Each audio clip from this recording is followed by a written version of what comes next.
It is actually a tragedy that you feel that somehow, you and I feel that somehow having a Christmas tree in your home as a Muslim is okay. Because it's just a tree. It's not just a tree. It represents your colonized mind. It represents your acceptance of a dominant culture, even if their rituals and their celebrations are rooted in something that your Quran so strongly disagrees with, is so offended by.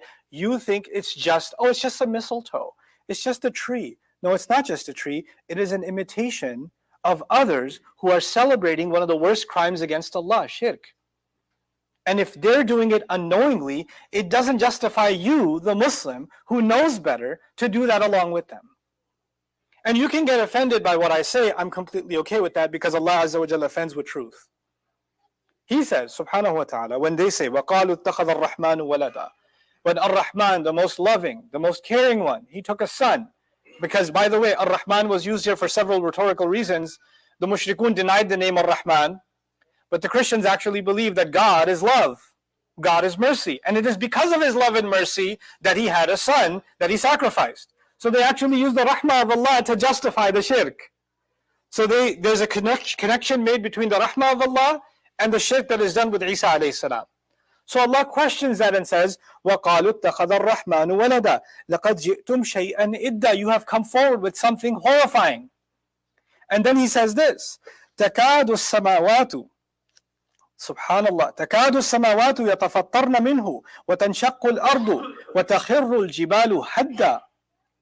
The skies, 7 skies, the skies are almost about to tear open. And the earth is about to split in half. And the mountains are on the verge of collapsing completely. Because of what? Because they say Ar-Rahman has taken a son.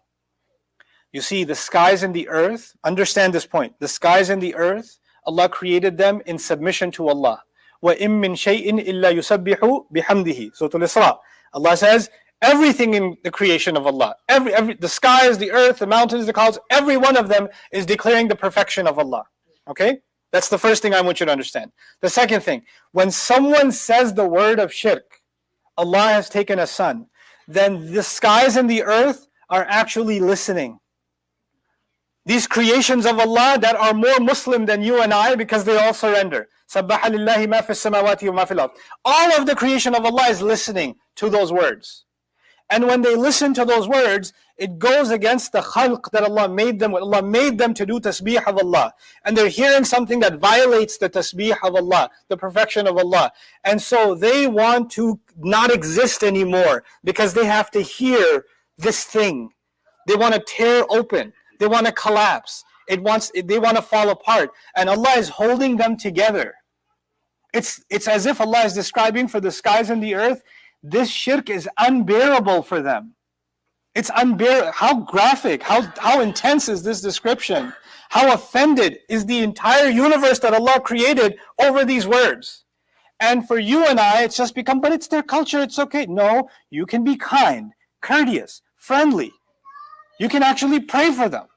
You can mean well for them. You can do all of that without offending Allah, without offending your deen, without offending the legacy of Isa alayhi salam.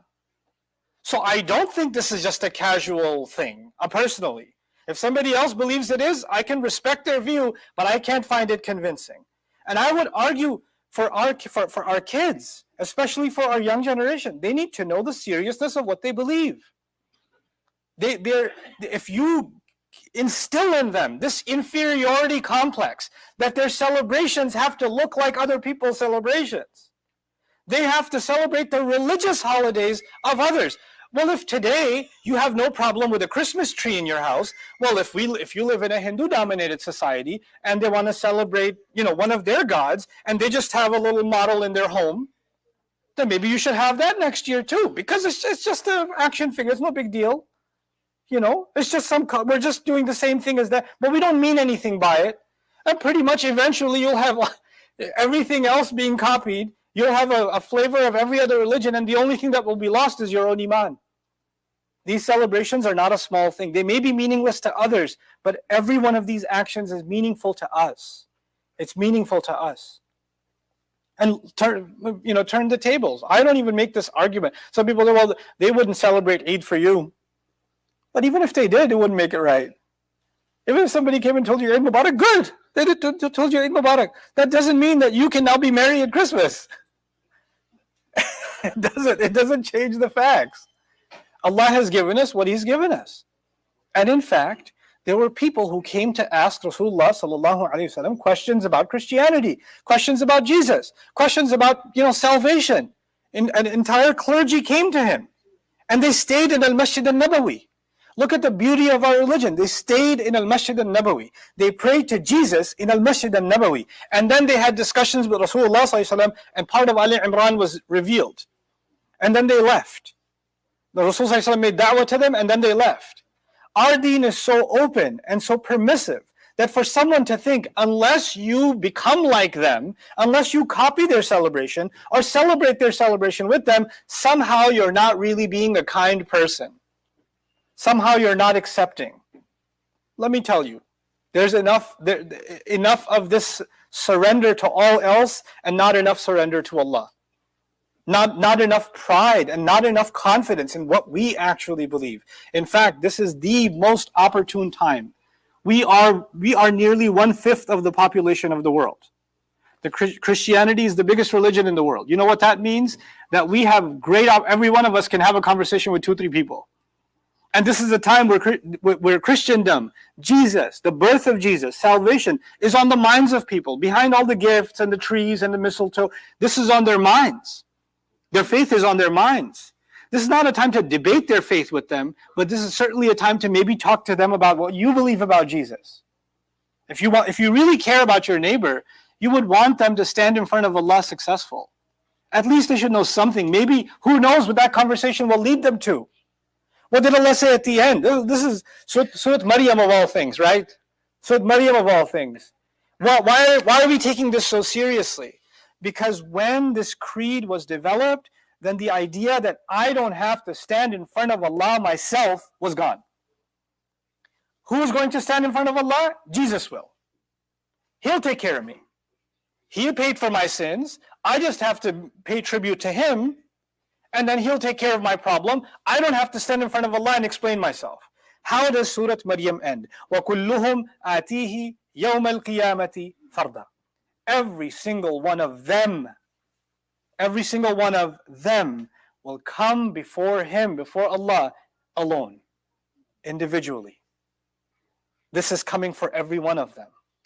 I don't wish that day to be a disastrous day for them. I don't wish for that to happen. I wish good for my humanity. I wish good for them. And I cannot serve that good for them if I don't live my faith myself. If I'm shy of and hiding away my own faith. If I can't even stand for it confidently, to the point where they might even ask, hey, what is it that you believe? How come you're not joining? How come you're not coming to the office Christmas party? If you're so afraid to speak up, if you're so afraid, then how will they ever know? And you don't think those same people on Judgment Day are going to say, Ya Allah, Abdul Karim was in the same office. He came to every Christmas party every year. He even bought me Christmas presents. He said Merry Christmas. He was happy for me celebrating Jesus' birthday. He never told me anything. I mean, I knew he has a Muslim name. Other than that, I had no idea. You don't think Allah is going to ask us about what we did and what we didn't say? He's not going to put us to account? Let's stand up for our deen. Let's be the best neighbors we can be. But let's be open about our faith at the same time. And let's not compromise our faith and be a surrendered people. Allah has given us beautiful celebrations that we can celebrate. Allah has given us that. There's no shortage in our deen. Nothing has been left out. And I pray that we're able to raise a generation of kids that confidently stand for their Islam. And they're not looking at other cultures, other religious values, other heritages that have contradictory values to Islam and are hoping, I wish we could be more like them. I wish we could be more like them. Rasul sallallahu alaihi wasallam warned us, لَتَتَّبِعُنَّ سُنَنَ الَّذِينَ مِنْ قَبْلِكُمْ. You're going to end up following the ways of those who came before you. Imitation is a pretty scary thing. Don't live a life of imitation. Allah has given us individuality. Allah has given us the power to know that we're going to stand alone in front of Him. So I pray that we're able to instill that into ourselves and into our kids, and we are able to give a loving message about the truth of Jesus, the truth of Isa alayhi salam, to our Christian friends and neighbors. Those of them who would like to have a conversation with us, we should be ready and willing to have that conversation in a respectful, kind, and loving way. بارك الله لي ولكم في القرآن الحكيم ونفعني وإياكم بالآيات والذكر الحكيم.